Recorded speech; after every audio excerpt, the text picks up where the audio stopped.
Le jardinier a toujours un coup d'avance, et il vous le prouve, aujourd'hui encore. Bonjour Roland Motte. Bonjour Xavier.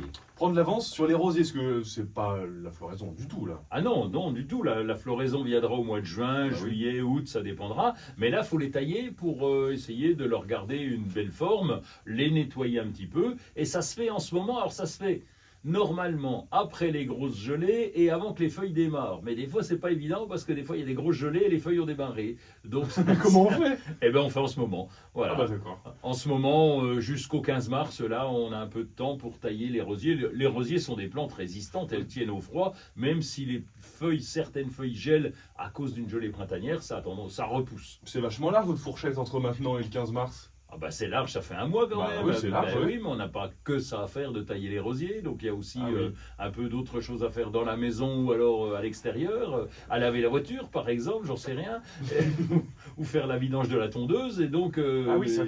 il faut prévoir tout ça, donc c'est le moment de commencer à tailler les rosiers. Si dans votre agenda extrêmement serré, vous trouvez le moment pour tailler les rosiers, Oui. comment voilà. on fait? Eh ben on prend des gants.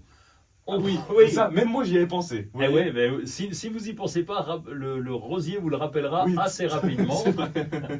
Mais des gants qui soient assez solides. On prend un sécateur qui coupe bien et on va commencer par retirer le bois mort. Le bois mort, alors c'est pas forcément évident, donc déjà il casse tout seul. Ou alors quand on gratte avec la pointe du sécateur, c'est brun dessous et c'est pas vert. Donc une branche qui vous paraît bizarre, hop, vous regardez si elle est vivante encore. Si elle n'est pas vivante, déjà on la dégage, on la coupe. Mais si on secoue un peu, ça va pas faire tomber le bois. Moi j'aurais fait ça, sinon c'est une mauvaise idée, secouer un peu le rosier. Alors non, parce que même les branches mortes sont assez solides. Ah, et puis elles vont pas bouger, elles vont vous regarder en rigolant.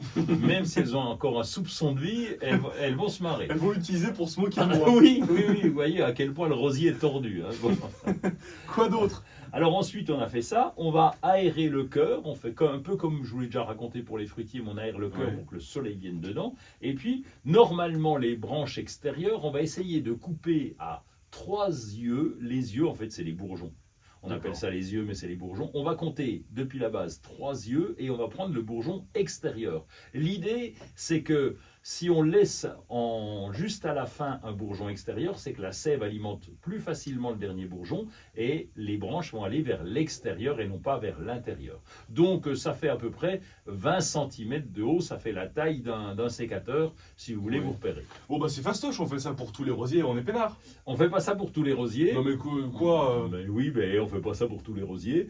Parce que si c'est un rosier, par exemple, grimpant, si on le coupe à 20 cm de haut, ça va pas le faire. Il va plus grimper, ouais. Ben, il grimpe moins, évidemment, il faut qu'il recommence tout. Donc là, on laisse 5 branches maîtresses, 5 à 7 branches maîtresses, et on coupe par contre les petites pousses parallèles à cette hauteur-là. Et puis si c'est un rosier arbustif, parce qu'on en voit qui pousse énormément jusqu'à 1,50 m, 2 m de haut, là on les rabat pas aussi sévèrement, donc on les taille plus modestement, donc on va dire on laisse 60 à 80 cm.